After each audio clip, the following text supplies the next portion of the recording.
This debate about the right to life versus the right to choose is escalating, but there are some legal, philosophical, and moral issues that are not being addressed. And there's also a Hegelian-like dynamic that might be pushing this problem to a preordained solution. And so it appears that there's a Hegelian dynamic operating in the background, and we're going to talk about what that is. This Hegelian-like preordained solution is that of ectogenesis. And so while these discussions are going on, scientists are having other discussions, and that discussion is about creating and advancing life outside of the womb, hence ecto.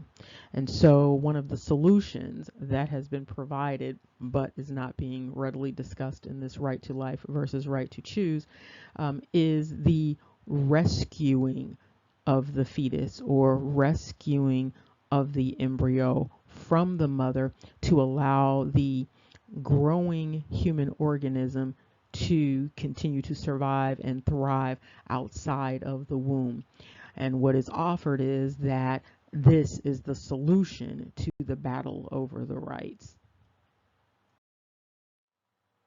And so, of course, this brings us right back to be careful about what you ask for because you just might get it. And you see here two announcements related to ectogenesis. And so you have conferences going on, you have all sorts of seminars going on related to ectogenesis and advancing this reproductive dynamic. And as you can see here, there are depictions of these models, these prototypes of artificial wombs where a growing human organism would be placed from, in many instances, what they are talking about is doing this from conception all the way to birth, not just from the point of viability.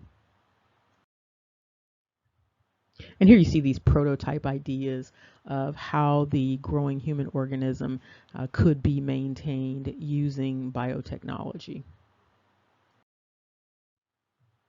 You can find articles on this topic in a number of places, but this is from the Genetic Literacy Project, and it's on artificial wombs, the coming era of motherless births.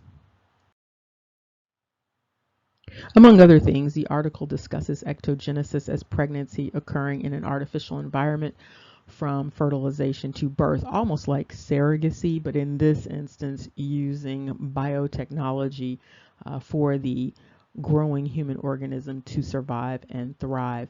There was a prediction in 1924 that this would be fully possible for the majority of births by 2074. Of course, science is moving pretty rapidly, so anything is possible.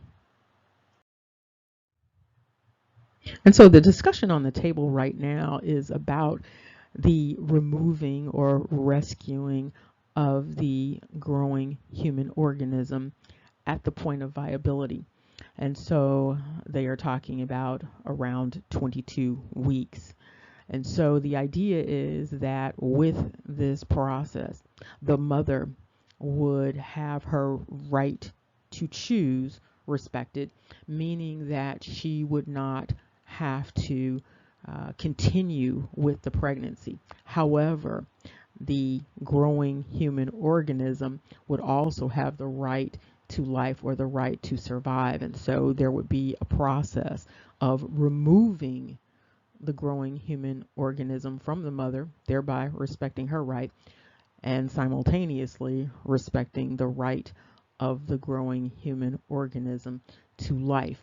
And so the argument is that the mother may have a right to not have the growing human organism in her body, but she does not have a right to determine whether or not the growing human organism survives external to her body.